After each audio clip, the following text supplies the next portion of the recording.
অনুব্রত মণ্ডল যখন মমতার সঙ্গে লড়াইয়ের ময়দানে নেমেছিলেন তখন অভিষেক হয়তো 10 কিংবা 11, নিহাতি একটা শিশু।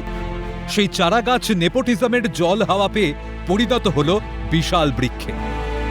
তবে সেটা বিষবৃক্ষ কিনা সেটাই এখন লাখ টাকার প্রশ্ন। দল হারার কিছুদিনের মধ্যেই দল ভাঙল। একদিন যারা বিশ্বস্ত সেনাপতি তারা আজ পাশের গলি দিয়ে এড়িয়ে গেলেন মমতাকে। বীরভূমের বেতাজ বাদশাহ অনুব্রত এখন বীতশ্রদ্ধ।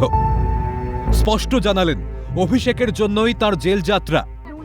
আমি জেলে গেলাম চলুন জেলে গেলাম, কার জন্য গেলাম? অভিষেক ব্যানার্জি। দিদি অন্তপ্রাণ অনুব্রত মণ্ডল ভোটে হারার পরেও বোঝাতে চেয়েছিলেন মমতা বন্দ্যোপাধ্যায়কে, কিন্তু সন্তানসম অভিষেকের স্নেহে অন্ধ হয়ে গিয়েছিলেন মমতা, জানালেন অনুব্রত। 4 বার ফোন করেছিল ইলেকশনে হারার পর, আলাম চোখে দেখো না কানে দেখো তুমি, আপনি বলেছেন আর শুধরেই রাওগা। তৃণমূলের সবেতেই দুর্নীতি। বীরভূমের বালি পাথর থেকে সরকারের যা আমদানি হতো তার থেকে নেহাত কম হতো না দলের, আর সেই দুর্নীতির দায়ে চাপিয়ে দেওয়া হয়েছিল অনুব্রতর ওপর। আমি বীরভূমে একটা পাথর আছে জানেন তো, পার ডে 3.5 কোটি টাকা আমি জমা দিতাম রেভিনিউ।